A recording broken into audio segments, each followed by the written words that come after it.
are. Hello, friends of the Hey, everyone. internet. Welcome and welcome back to another installment of the Interstellar Sci-Fi Book Club. Woo woo. I am here. If you're here, you know me. Hi, I'm Steph. There's Max. Max, you want to introduce yourself? Hey, I'm Max from Max Reads. Do single book reviews sometimes. Main presence at the moment is IBC, though.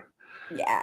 But happy to be here. Yes, and all of the other hosts and everyone in the Discord is linked down below. I'm also being very active of posting about the book club on Instagram and Blue Sky. So if you're not on Discord and you want to know what we're reading so you can know when the live shows are going to be and stuff, feel free to follow on any of the links down below. This month, we are discussing Alif the Unseen by Willow Wilson. It is a Middle Eastern science fiction, kind of cyberpunky, mostly fantasy-ish adult, I would say. I feel like it's an adult science fiction. I feel like it's adult, but I feel like the argument could be made that it's a YA.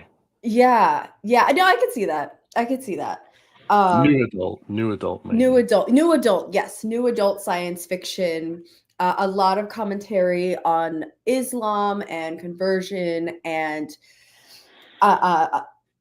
contemporary topics and issues within the past 10 years. So we're going to have a lot of things to talk about. But before we do that, let's let everyone know what we're reading next month. So if in case they want to jump in, or rather for January, because we're going to be having a live show like the next 2 weeks. But anyway, so for the month of January, we are reading Walking Practice by Dolki Min. It is a horror science fiction novella about an alien who has landed on Earth and is hunting for food, but goes through an existential crisis. Sounds incredible. I'm really excited for it. I love it. I'm excited. So yeah, we will be talking about that. And again, if you want to know when the live show for that is, either join the Discord or subscribe to any of the links and you will get notifications. Okay, so. It's nice and short too, so you get no excuse not to read it. Okay, so let's just jump in and start talking about it. So Max, what is your rating right now? Where are you at? I think I'm on the line. I think it's a low 3. Okay. Where it is now, like high 2, low 3, on that sort of line. What about you? What did you finish on? I'm on a 4. A 4. I'm on a 4. Okay. Yeah, potentially trending upward. I'm not sure. Upwards, depending on where this conversation goes. Okay. So I know that you have notes, and I'm just vibing. I have some notes. Do you want to go off notes, or should I just blurt out things? I have my notes in sections. I'm so organized. Oh, you're so organized. Okay, you go. Be the organized. The first thing I was thinking when I was reading this was, is it actually cyberpunk? Right, and I know so, but I mean, it's got a computer program that he doesn't understand the workings of, which kind of makes me lean towards fantasy just because it's not something he understands. Mm-hmm. And for me, when you're talking about cyberpunk, I feel like it is always talking about tech that is yet to emerge, a technological world that people foresee happening in the future. Mm-hmm. And I think that with this one, aside from the program he writes, it's just set now. Yeah. There's no future about it. Mm-hmm. And I think the lack of future in the setting is what kind of makes me second guess whether it actually is cyberpunk for me, because cyberpunk is always like set in the future, something that will this ever happen? Is this a situation that's going to arise? Yeah, that's a good point. So I think for me, when I think about genre, it really becomes about what's more important to the narrative. And I don't feel like cyberpunk is a very accurate description of this, especially because if we go by what you said about cyberpunk usually being something in the future, this is set in the past in my mind, like now to the past, because this was published in like 2012 or 2013, and I see direct parallels that the author made of being inspired by the Arab Spring. Yeah. And the events of the Arab Spring are basically the foundation for the narrative and the plot line of this book. And I feel like with that, it's because it's so now, but also because of the way that the fantastical elements derive from folklore and are like the motivations for all of our characters and how they interact with this technology and everything else that goes on. I feel like it's much more accurately magical realism. But interesting question off the back of that, right? Because especially given what they were saying in the book with somebody believing in everything in the Quran, and then when a jinn is put in front of them, they're like, that's ridiculous, right? And they're saying like, no, you have to take it in its entirety, right? You have to believe every aspect of it because we believe it's the word of God. If somebody that's reading this believes the Quran in its entirety, there isn't actually a fantasy element at all for that person. The book has no fantasy element. It's talking about religious stuff, which they accept to be the truth. Right. Well, that's why I feel like it goes more into magical realism, because we have these we have the jinn that we as external people out of this religion would consider more fantastical, right? Yeah. But that in itself may not be so accurate because it is based off of things that derive from this particular culture. So, but in the same notion, if we just put that to the side for a second, we have these characters, like we have the humans who are exploring what is accurate and what is not based off the linguistic interpretation of the Quran. But then we have the jinn and other characters who are much more knowledgeable because they are a part of this world, kind of watching the humans do human things and trying to interpret this and saying, this is just the way that things are. This works like this because it just is, because this is the way that the unseen is. This is the way the world functions. And you're all just kind of figuring this out now, but we're just kind of moving through the world as if this is a normal day. So yeah, I feel like because of that, I agree with the notion in a way that it's like fantasy may be not giving this story as much gravitas as it should be getting because of how important context is to this. Yeah, and how in a lot of Middle Eastern countries, how inseparable the religion is from the rest of the culture, and how central that is. Yeah. I think one thing that kind of, with you saying like it being set in the past, one of the things that makes it already feel a little dated to me is that looking back to how we were in 2012, not having kind of foreseen how much of a thing AI would be, I feel like this story would be the perfect arena for something like that to be a central aspect of a story. And the fact that it talks about all these like analyzing people patterns in the public and computer usage and stuff like that, my brain was constantly expecting AI stuff to come into the story. And I feel like if this same author wrote this same novel today, I feel like that would be something that was very heavily included. I feel like AI would be interesting, but I personally don't think we need it, because I feel like even though these events were based on things that transpired over 10 years ago, to me, they've been cycling consistently since then. Like we've had multiple instances in many countries where there's been revolution and that there's been this issue of censorship. We're actually having this whole issue of censorship right now in the States because of like things like TikTok might potentially go away and things of that nature. So like government surveillance, transition of power, right? All of those things are very much still prevalent.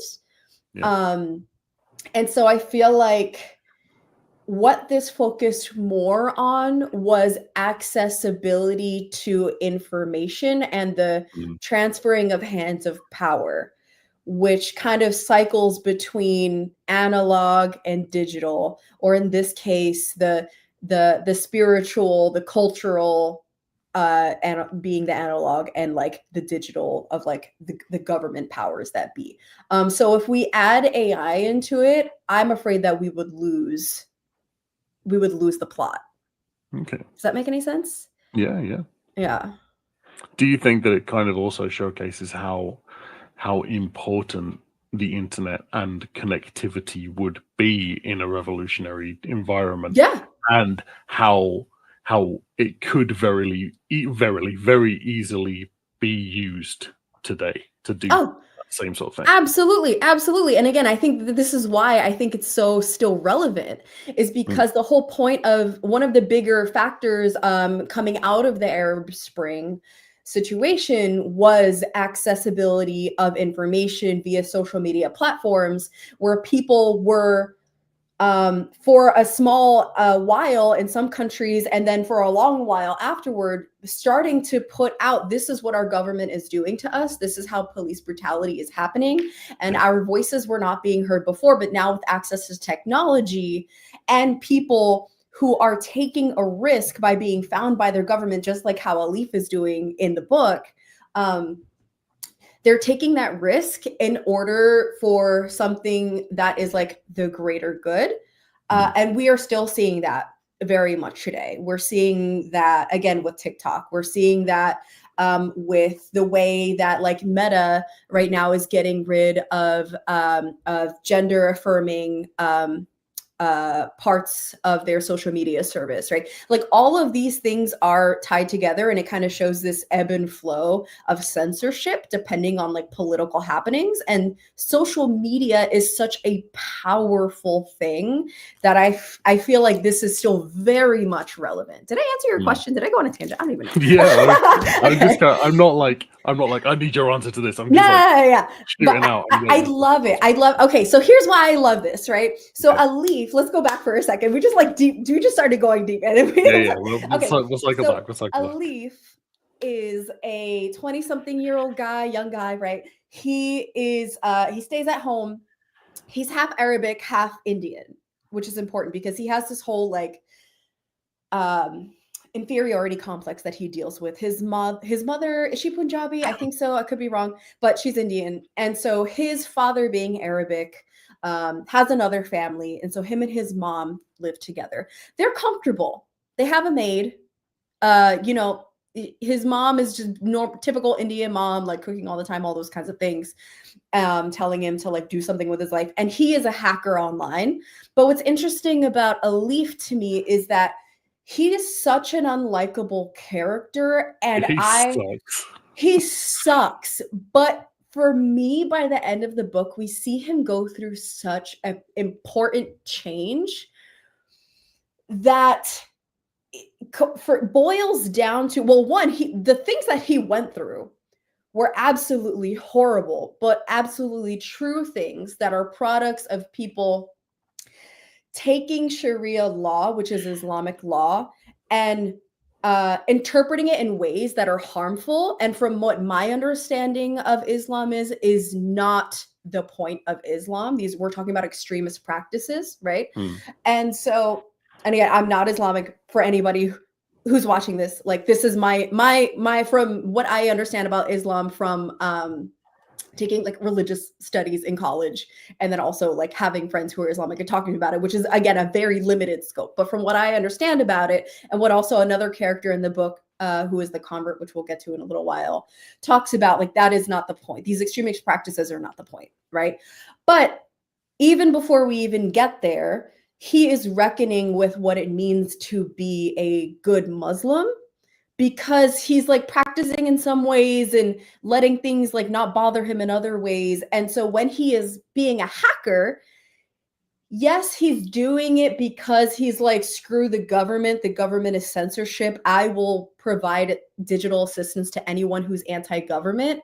But that also means that he's helping everyone, even people who are doing harmful things. And that lack of ethics on his part makes him such an interesting character, because when he finally has to stand up, he has to reconcile with the fact that he was doing a lot of things without actually standing for anything. I think that was one of the things that, in terms of, again, like you said, I'm also not Muslim. These are both two completely outsider views, right? I think one of the things was he didn't really, in my mind, tackle it by becoming, I don't know, I don't feel like he had an ethical reckoning.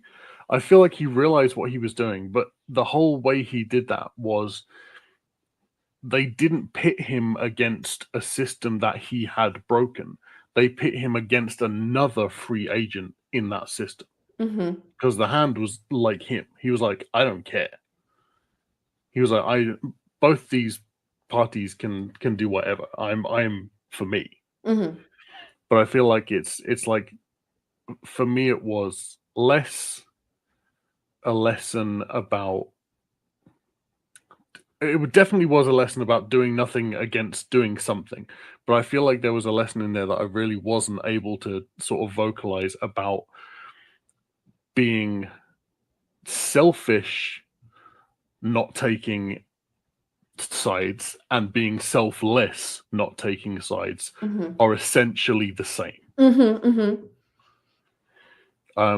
Yeah, I was having thoughts and feelings. So I'm like, how do make word about So I feel like he actually got his comeuppance. I feel like so there is a point in the book where it gets pretty dark, where Alif is captured, right? And the whole reason that he, for anybody who's watching this who wants to know what we're referring to, the reason that Alif is captured is not just because he's a hacker, but because he is such a good hacker that he's done something that the government wants. And so it's kind of like he's always kind of just been there on the radar, but now they're coming after him because he's created this algorithm that is able to detect who is writing anything based on their like cadence of writing, their word choice. Like, even if this person thinks that they're untraceable, it can trace who this person is who said this thing wherever they are on the internet. And so this is really like new tech surveillance information, and the government wants this power for themselves. And so I feel like this is kind of like he has, because he didn't stand for anything and because he didn't care enough to do any background search into the people who he was helping on the internet, he was essentially helping this system stay in power, right? Like, if we don't actively care about the moves that we make and how they dismantle something, if we are not actively dismantling, then we are actively in assistance. Now, that's not saying that we have to, that it's, reasonable to be like on 100 conscious about every single thing that we do, because like at a certain point it literally affects everything from like the soap that you use to where you get your water source, like to everything, right? And it's so much bigger than one person, but you got to stop and think about it at a point, right? And so because he doesn't give any thought into that, I feel like when he does get captured and he gets thrown in jail and essentially tortured by the Hand of God is the name of this like government hacker dude who's kind of like his nemesis.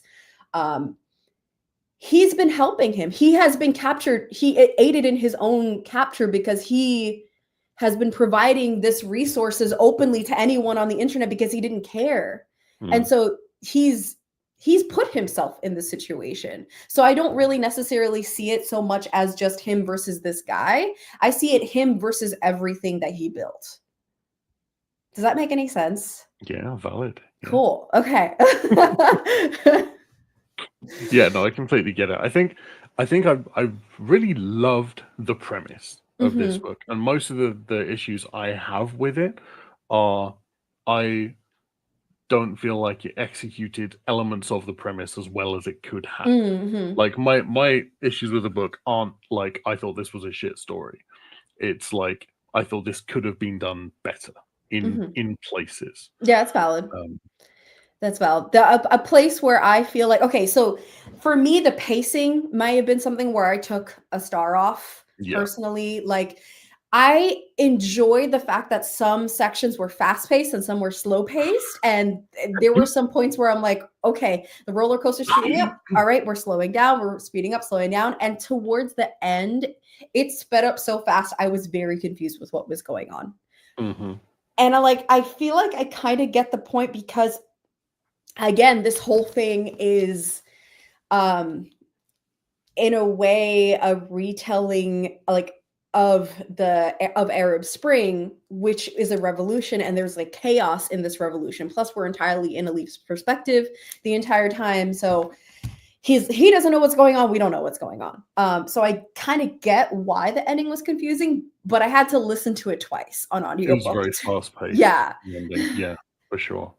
I think in terms of like the pacing and stuff, it seemed like it was what this story is about, like on a deeper level, is very important, and it's very needed to have pieces of literature sort of digging into stuff like censorship and inaction and things like that. But the story itself, there were large sections that were just boring for me. Okay. And it's like I think that a lot of the time it felt like the large sections where it was slow and nothing was happening were weirdly the bits where the things in the story were fast paced, like the bits where they were just trying to hustle around, evading capture and just moving and moving and moving and moving. I was like, just come on, you know. And then you have bits around that where I think my issue with that was you had these bits interspersed with scenes that were conversations which were really centered around either a philosophical question or a moral lesson. And I feel like those conversations not being tied together by a story that was interesting felt like I was just being fed articles. Okay. You know Are you referring to like when he's reading the book that he finds with I'm the referring to like when he talks to Dina about stuff, when he talks to the Sheikh about stuff, even when he's having conversations with the Hand. I'm like, a lot of those conversations to me were like felt very still about important stuff, but heavy-handed and not well connected. Okay. Was the issue I think I had. Also, Roro's here. Hi, Roro. Yes, the art is pretty. It's a beautiful cover. Let us know if you read it or if you're just here for vibes. Okay, so I mean, I have nothing to say to that and counterpoint other than I loved it. So like, I don't know. I guess it's just a matter of like the taste with the writing. Like either you like him. I mean, I historically, okay. I'm not going to say I always like heavy-handed stuff. There are definitely times where I've DNF'd books because they're too heavy-handed. Yeah. But personally, I really liked the way that this vibed. So I can't. It is just a taste. It's just a taste. Sometimes, especially when you're trying to write a book that is political, and there are going to be people who don't dig deeper into stuff, you do kind of need books that are just surface level, like this is what this story is about. But yeah, it's just a taste thing. I think it's like I said, it's not the content, it's the execution is where my grading of it. Yeah, that's valid. That's valid. Yeah. Okay. Something I'd like to talk about is, so the title of the book is Alif the Unseen, right? And the way that being unseen as a term is relevant in many different aspects of the story, I found very interesting. And I actually really liked the way that it was used with certain characters. So Alif is not his real name. Alif is his hacker name, his username, right? What we learn through the story is that Jinn, who are like the spirits, not demons, because there's also demons in the story, but jinn are like the spiritual creatures in the folklore. If they know your given name, your God-given name, they have access to power over you. So again, going back to knowledge is power, and surveillance, right? And so he goes by Alif for almost the entire book until we learn his name at the end. But Alif is using that name because he's trying to reconstruct an identity for himself, since he does have that inferiority complex of like having limitations as to how high he can ascend in society, mostly because of where he lives and his family status, but also being multicultural, and so being seen in the society as like not Arab enough in order to elevate himself. Also, that he's trying to reinvent himself to be with the girl that he's in love with, because again, he's not Arab enough. And then also just like the way that the idea of being unseen plays into the jinn and how much information we get from them, because there's a whole other jinn world that we end up in a couple scenes, and we just know that there's bits of pieces of information that they're giving us, but they're like, this again, we're not telling you more than you need to know, because this is just everyday normal information for us. So like, we see things that you don't see, but I'm not going to bother explaining it to you because you don't need to know that information. So like the way that they withhold information. But the last part that I really liked personally is the way that the term unseen is explored through our female characters. Dina, more specifically, because I feel like when I've come across critique of Middle Eastern cultures in media, it's usually talks about the hijab or talks about the veil in like negative terminology. And here it was in a positive terminology. And I actually really liked that, because there's a point where Dina, who is Alif's best friend and neighbor, she is fully veiled. I forget, there's a specific term for the kind of veil where you just see the eyes. We get so much expression even though we're in his POV and we can just see her eyes. And we get so much facial expression from her and sass, and I love her so much. But when we finally, he gets a peek under her veil in a later situation, it unveils that there is an entire world to her that he did not have access to because he wasn't looking close enough, right? He didn't need to actually go under her veil to actually pay more attention to her as a person, but because he went through situations, it unveiled a new perspective for him to look closer to her as an individual. But then also physically under her veil, she has like all this decor and things that are personal just for her own love of her hijab and her own love of her culture and things of that nature. So I personally loved the layers of unseen. Yeah, that was refreshing to see. Like you said, it is especially a lot in Europe with stuff like France just outright banning it as a face covering. It's something that is in the media a lot here. But yeah, it is refreshing to see it not being demonized. Yeah, which is nice. Yes, a celebration of culture. I think it's also worth noting that Willow Wilson, who is the author, is a convert to Islam. So we get a lot of commentary about conversion, and there's actually a character in here who I think is a self-insert of the author. 100%. Yeah. 100%. Yeah. I feel like why do you think the convert was never named?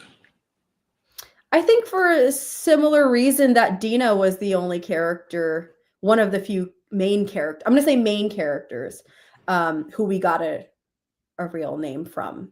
Because main characters, we had Alif, whose name he was hiding the entire time. We have Dina, who very openly was Dina and actually calling Alif by his God-given name. And he wouldn't say it. Like, he'd be like, oh, she's saying my name again, but he wouldn't tell us what the name is, right? So that's that like censorship of his name, that erasure of his name. So I think, and also the convert, who also did not let her name be known to the jinn. So that's not information that Alif really focused on. So I feel like it was important that certain characters got named, and it's important that certain characters didn't, because it's reflective of what is important to Alif. Yeah. I feel like there was a point with the convert. I think I was really on board with the idea of the character until a certain point where they made a point, and I was like, I remember reading it, I was like, that is so dumb. Which part? And so I firstly, I think that a lot of how much do you think of the commentary of the convert is projected trauma that they have experienced as 100%. being a convert? This totally is it's got to be yeah. a lot, right? Yeah. And also, given the ending, G. Willow Wilson was pregnant at the time of writing the book. So that's another thing that kind of lends to it's definitely a self-insert. Yeah. But the thing that I was like, I heard the point and I was like, wait, I'm sure that's not true. I had to check, was when they said, they made a point about, firstly, I'll say this is a bit of a vain point to make that I thought, was the first one was they said that people in Western cultures cannot write about Eastern cultures. And it felt like that was kind of like, I'm going to be the first one to do it, right? In my mind. And then they made a point where they're like, but people from Eastern cultures can do it easily. They do it all the time. Look at Kazuo Ishiguro, right?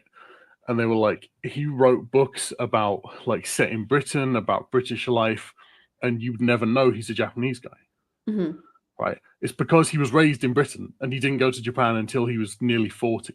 But like, that made me feel like the author was putting more on ethnicity than actual cultural location of where somebody is raised. And I think that is probably due to some of the trauma that they've experienced in converting as somebody who's not part of an ethno-religion.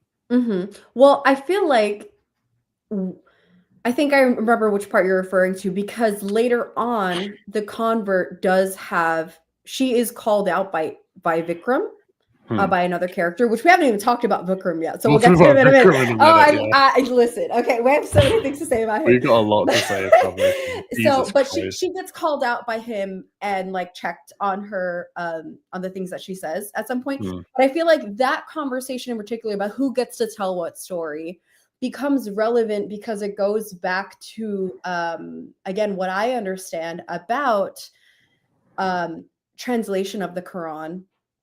Which is, and this happens with many languages. It happens with Spanish as well, and like many other languages. There's certain phrases and certain things that just are not translatable, or words that don't exist in other languages. Or if you do translate them, it's like, okay, you get the meaning, but it doesn't hit the same. Yeah.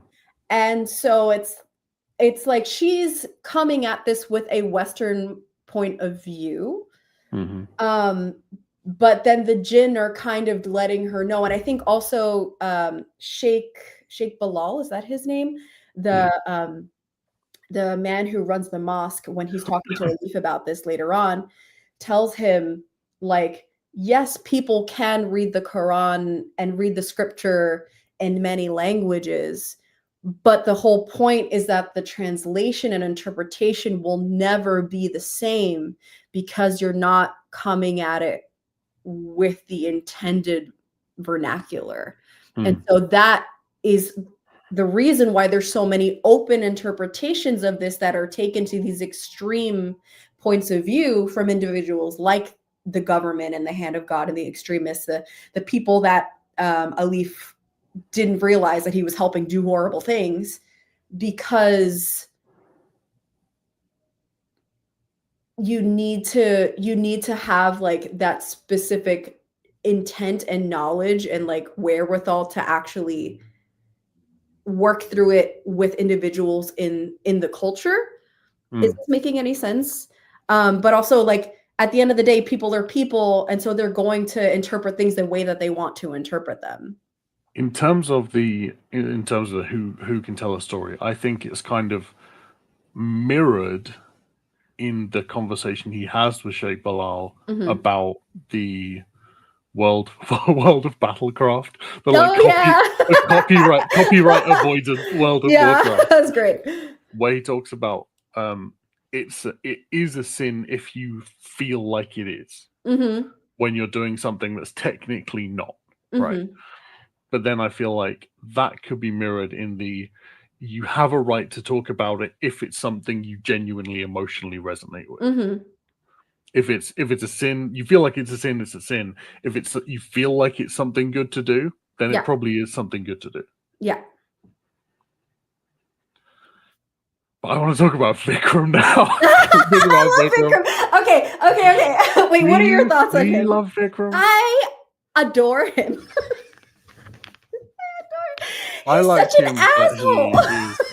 He is deeply flawed. Oh, he's so flawed. Oh, God. I think he's really presented to us as this roguish, devilish, saucy man that we're supposed to fall in love with instantly. And he really just almost gets you on board every time. And then he'll say something where you're like, nah, you're back to square one. Don't like you again. Well, that's why I loved him. That's why I loved him. I loved him because of how flawed he was, and I found him so interesting. Like, he's very interesting. Yeah, I love him because he's interesting, not because he's good. He is not good. No, and he as a character, he keeps saying, "I am not good." He's like, "I don't lie. I tell you the truth." But I'm honestly doing what I think is best for me, and I'm here because it's interesting. Like, don't get it twisted. Like he decks Alif the first time he sees him. That's how you know somebody's going to be your friend forever. If they see you and you just instantly get there. Instantly decked him. That's true love.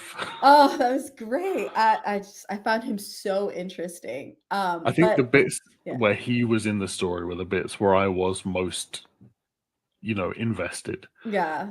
Especially when they're taken out of the material plane to these Jinn cities and secret Jinn areas, and I feel like that was consistently the stuff that I wanted to hear more of in the story. I was vibing when we were in the Jinn cities. Yeah, it's so cool. That was so cool. That was the best bit. That was the best bit. That was probably my favorite bits too. Yeah.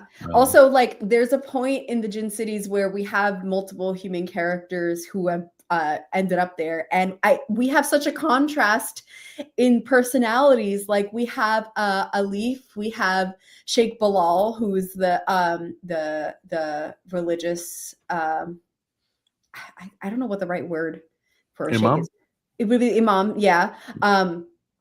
And then also we have a prince who is actually one of Alif's clients, who's like in an upper echelon of society, who is also unseen in a way, because we also go by his screen name. We don't get his actual name. But two, like, he's so on another class wealth level from Alif that he's like, I want to help, and I'm here, so I'm doing the things that I think are helpful, but like none of this really affects me in any way, but also like screw the government. And I feel like that's kind of important though. Yeah, it's really important. Is that you can say no and stand up regardless of where you are societally. Yeah, that also meant that he had to sacrifice some things, which we'll talk about when we get to talking about the end in a second. But yeah, I thought it was so great when they were in the Jinn city. So we have these three characters, and like there's a scene where a Jinn offers a drink to the three of them. And I think Alif says, like, is it alcohol? Because, that would be haram. And they say, no, it's definitely going to mess you up a little bit, but it's not alcohol. And so Sheikh Bilal is like, no, they can't do that. That's haram. And the prince is like, well, it's technically not haram. They said it's not alcohol, and drinks it and like completely gets sick. It's like, so yeah, I just found them so interesting. He was. Yeah, I definitely would want to read more sort of urban fantasy that was centered around that secret jinn world. I feel like that's like a ripe area for magical storytelling. Yeah. For sure. That's hilarious. Yeah. But yeah, so the prince has a lot to lose in doing this, because ultimately the whole point, again, the Arab Spring, like this revolution that happens, and so there's a government overthrown. We don't know whether it's successful or not. It doesn't go that far. But also people start revolting and people get hurt. Things go bad. People do extremely hurtful things. And that's kind of like where Alif sees, oh, my actions are actually leading to deaths. I should have thought about that, but I didn't. The only part I will say I didn't like is that there is, I guess the super spoiler, there's a character that is insinuated for a moment to have died, and Alif is freaking out. But then they didn't, and I'm just like, oh, I feel like you they should have just killed him. Yeah, I think that it would have been a really important lesson to have at the end of the book. That's like revolution will happen, but it's not going to be pretty. Yeah. And I think that, I feel like it should have happened earlier in the story. And I feel like he should have had time to reckon with that fact. Yeah. I agree. That's the one part I was just like, no, you should have just done all the way. So, but yeah. Also, can we talk for a second about Vikram's sister? Oh, the sexy cat lady. Sexy cat lady? Yeah. I was dead because the succubus came to visit him in the beginning of the book, and I was like, are we going to come back to that? And then when we did, she was like, so Alif, can we date Uwu? And it's just he was like, no. Howard. Oh, it was so funny to me. I thought the Prince guy and Dina were the only two people in the book that I would call actually good people. Mm-hmm. That's fair. I think they were the only ones I was like, you are 100% a good guy, both of you. Yeah. Everyone else was like, you're kind of a mess. Yeah. Hi, hello. We're talking about this book for our sci-fi book club, Alif the Unseen, which we read for December. And so actually read in December and into January, but we're having our next sci-fi book club meeting in like 2 weeks, but that's okay. So yeah. Oh my God. Okay. So yeah, I found them really interesting. And then also the Imam, I found him interesting in a way too, because it's like, so the police and the government, they're outside of the mosque and they're trying to get in, bang in the doors. And he's telling Alif, go outside, turn yourself in, just like be done with this for the rest of us, whatever. But then the moment that the police come in, he tells him to hide. And he goes, oh, wait, I'm just going to pretend I don't know what's going on. So he lies even after trying to convince Alif to do the morally upright thing by the Quran. And then he lies to save him. So like even he, a man of the cloth or a man of the scripture, bends the rules a little bit to do what he feels is morally right. That's okay. Yeah, so I found him I really loved him. I loved him, especially. I thought he was interesting. Especially what did he say? What did he say? He's like, screw the government. They wouldn't be afraid to light a fire to an old man's ass hair. Something like that. So much. Yeah. Okay. Any other thoughts? I'm just looking. I'm looking at my notes. Oh, there's a map in the back of this? I didn't know that. Oh, hold on. This is what I get for not opening up the physical book. There's a whole map in here. I'm pretty sure the empty quarter is a real place. Oh? I think the empty quarter is the English translation of the Taklamakan, Okay, I don't know what that is. which is a desert in Central Asia. I'm pretty sure. Look at my notes. Oh, okay. I got other things I've made notes about. We'll bullet point this. One of my least favorite tropes ever is someone was in love with someone else who rejects them, and then they realize their real true love is someone that's been there the whole time. Yeah. I hate that. Okay. Valid The and real, worst. because I also didn't really like that part a little bit. So that goes into why I'm not rating this higher, even though I feel like I'm still giving it a 4-star. Okay. So like, I feel like there is something toxic in a character saying, you know, I stayed by you this entire time because I saw your potential. I love the person you could be. I love the person that's you gross. could be if only you actually chose to do the right thing. And like, she's really lucky that, I mean, no, not lucky. I guess he got tortured. So like, not lucky. I don't know. Is it lucky for her that he got tortured so he could see the light? I don't know. like he was a horrible person. And then he literally gets tortured and he's like, oh, I messed up. Now I need to start a revolution and kind of like fix everything that I just did. So like, good for them that he's not an asshole anymore, in progress, quote unquote. Maybe, hopefully, because we don't know where this goes after that, but like, he's had a reckoning. But like, honey boo boo, that is not healthy. It's not healthy. No. Like, and yeah, go ahead. I have more to say, but go ahead. I was gonna say my only other note about Alif is why did he keep the bed sheets? Because he's a weirdo. Because, okay, he does something so disgusting in the beginning, which is he keeps the bed sheets of that he had with his first time with the love of his life, right? And it's like, to me, all of his actions in the first half of the book are just showing his level of toxicity. And because also he has another character, I think in the beginning, Abdullah, I think his name, who was a friend of his. Friend who's the hacker friend. Yeah, and it's like, I like him too.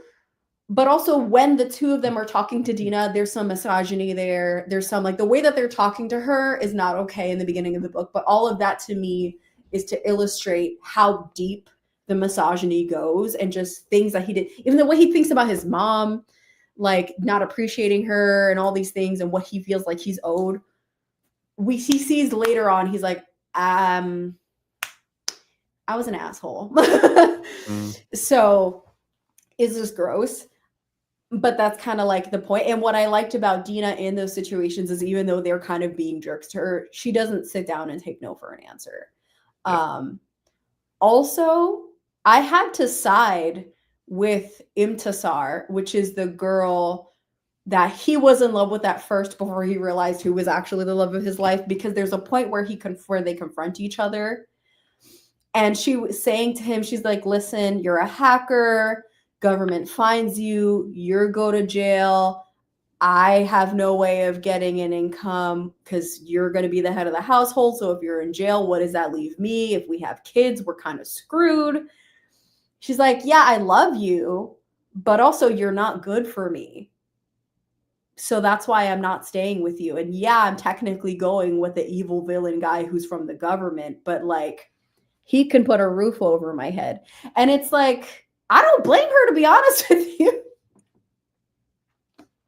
I don't know. Tell me what you think. I feel like the book didn't do enough to make us hate her.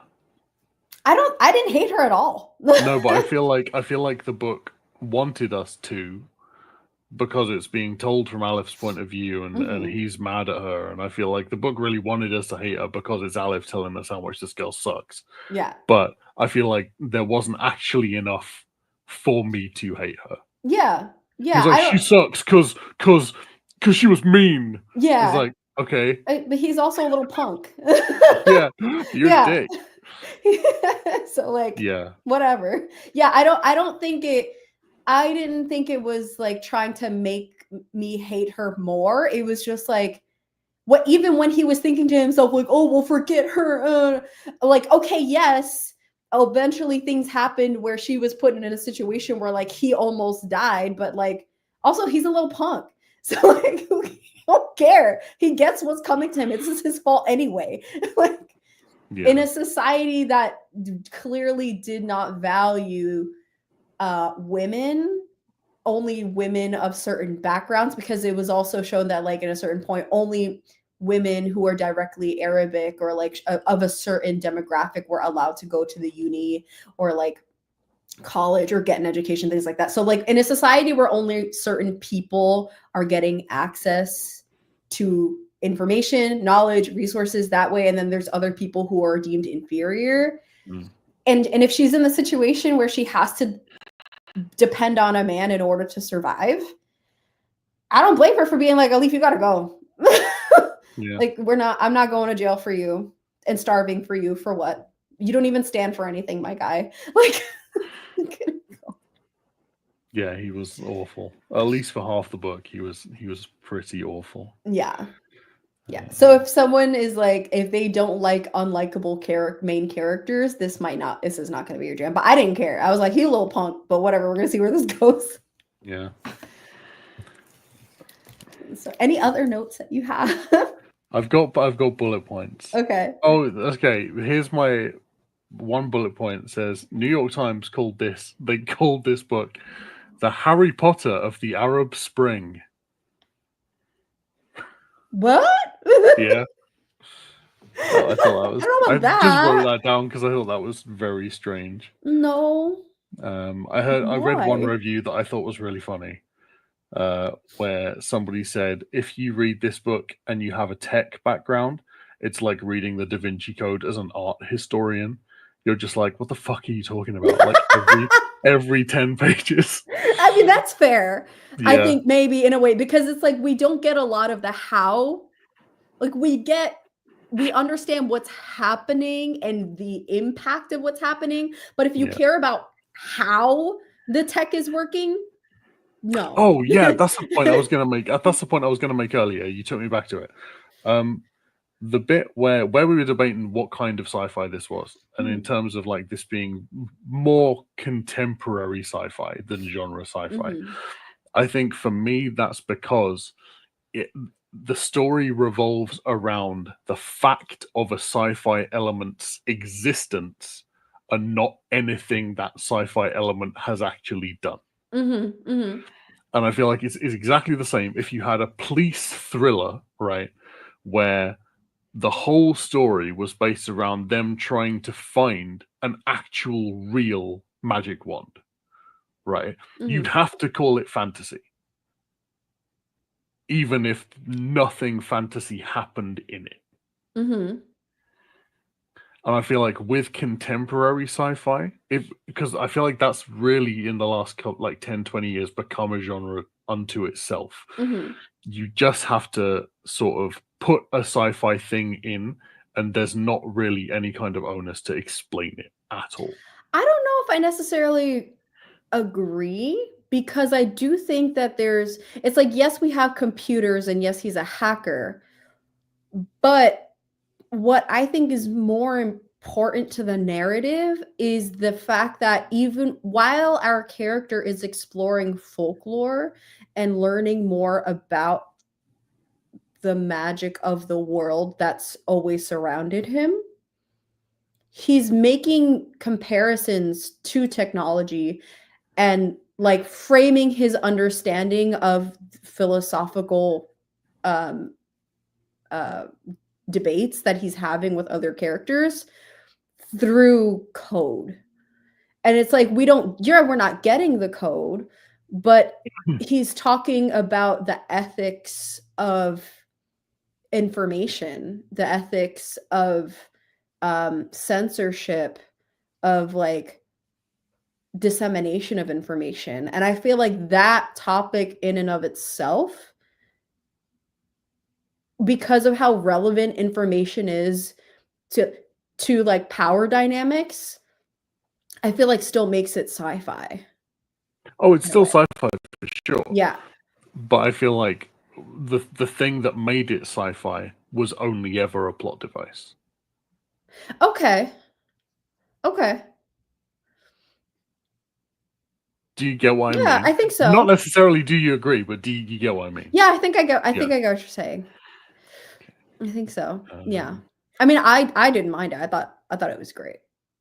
Yeah, I don't think it's bad that it Yeah. was only a plot device, but I think it was. Its involvement in the actual story was very minimal. Yeah, if you want heavy, like, sci-fi explanation, hacker terminology, all of those things, you're not gonna get it because it leans, again, more into the magical, and into the fantastic, or, like, and more it leans heavily into there's actually a couple scenes that I will say are fantastic because it's like they're not from the folklore, itself, but rather just, like, the way that things are unfolding in the moment as he's working through magical things. So, or like jinn assisted things, I guess is the best way to explain it. Well, that's actually brings me on to my next bullet point. Yeah. Which is, given that in Western Abrahamic religion, there is a very hard defined line between magic and miracle. I would really be very interested to read more about where that line lies and how it varies in different religions. Because if they're saying that there are these fantastical creatures who live in their land, but it's all in the Quran, is it magic at all? Is it miracle? Are the two things the same? Is there any kind of differentiation at all? I'd just be interested to. Yeah, I mean, I don't have an answer for you, but I think in context to this, it's like miracle is a matter of proximity to and circumstance. Miracle is a matter of like where one is in the moment of understanding how and why something happened. But I don't know if that necessarily like it could apply to these situations because there are situations in which the jinn decide to step in and we're like we don't really get a why sometimes. We get them arguing about it at different points, but we don't necessarily always get a why they decided to step in or what side they decided to take in certain things. They just did because they know more than us. So I guess from certain characters' perspective, it could be seen as a miracle. But that's not necessarily, I think, like the point here. Is that making sense? Yeah. Okay. I feel like a lot of this, the talking about this book, I'm like blah blah blah blah blah blah, and then I'm like, did I vocalize that point the way I wanted to vocalize that point?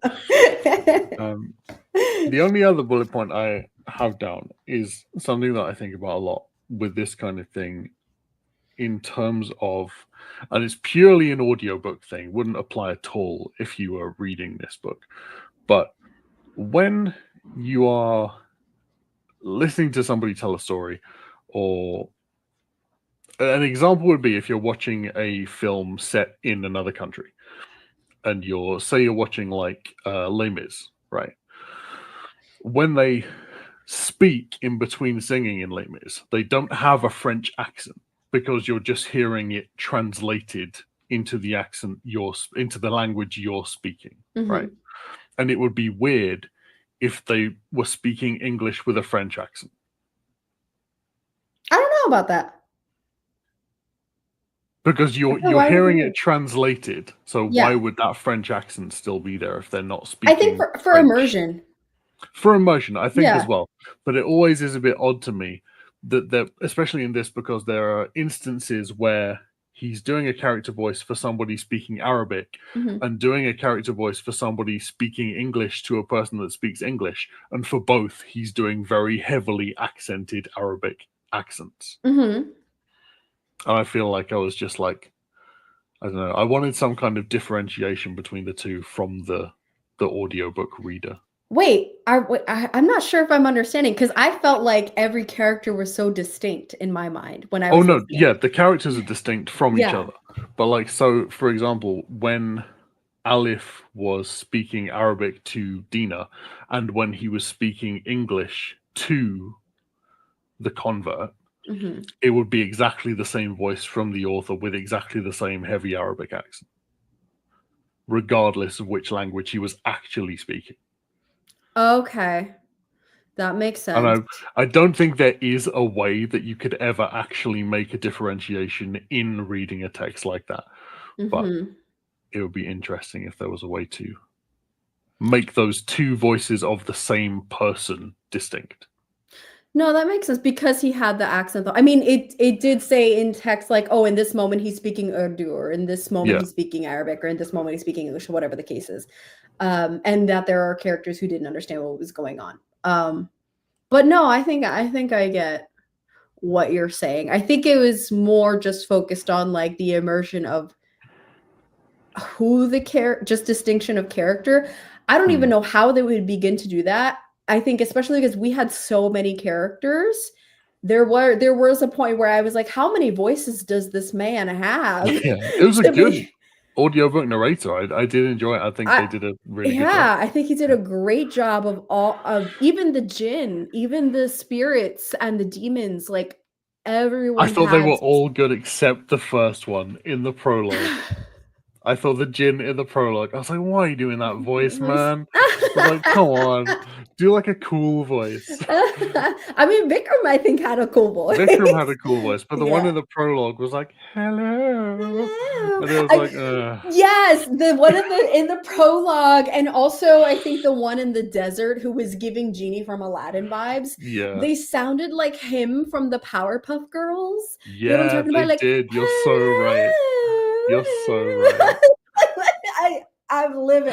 That was such a good narrator, but strange choice. I think. Yes, even the cat spirit succubus who like came to Alif and had sex with him in his dream. He thought he was having a wet dream, and she also made it like demonic and was like, you're gonna have some evil thoughts about your mama. And he's like, when this is going in a place I don't want it to go, please mama, no. So like he's having nightmares. This gym is giving him nightmares. But also Vikram this whole time knew. I'm just going on a tangent at this point. Vikram knew. He was like, yeah, I know you slept with my sister. And Alif was like, bro, what do you mean? So, but her voice was so good. I'm like, how did you do a spirit cat demon thing so good? I do think men, like, I do feel like men doing female voices in audiobooks is a whole video topic that needs its own like unpacking exploration, because some are good and some are straight up not good. Yeah, you know what? That's valid. Yeah. But this was one of the you did all right. You did all right this time. Yeah, he gets points. Yeah. I think that's the end of my notes. Aside from the hand sounding like Mayor Quimby from The Simpsons, that's the only other note that I have. But I think I'm gonna settle on a 3. Okay. Sorry, I'm not gonna give it a high 2. I'm gonna give it a mid 3. 3.5. We'll finish off. Valid. Then my job here is done. No, I'm kidding. I wasn't trying to change your mind. I was like, maybe I'll change your mind, but I wasn't trying to change your mind. It's fine. I was hovering on the line at the start. Fair. I was hovering on the line. But we'll go with a 3. Valid and real. I think I'm still gonna sit at a 4. Like a 4 is good. I would maybe reread this again, but not now. Not like sometime in the future. I don't know. Unpack it a little bit more. But anyway, yeah. Okay, so those are our thoughts. Yay on Alif the Unseen. Woo! We did it. Yay! I hope that you guys enjoyed whatever we just said. I don't know what we just said. If you like something, if you want to read something that is going to make you want to go away and learn things of your own free will and enjoy doing that, then this is a good book to read. I went down so many Wikipedia rabbit holes with this. It's a good time for me. Yeah. Okay. So next month, again, we are going to be, or next month, in like 2 weeks or whatever, or 3 weeks, we're going to be It's gonna be very reviewing soon. very soon. We're going to be Very reviewing soon. Walking Practice by Min. So Which if you I'm very want, excited for. yes. So if you want to talk about it in the Discord with us, it's linked below. And then also, all of the other platforms so you can get notifications if you don't want to join us on Discord so that you can hear when we're going to be doing those things. And all the hosts are also linked below as well. And yeah, I think that's it, right? Think so. Cool beans. All right. Thanks everybody for watching, and we'll see you next time. Bye.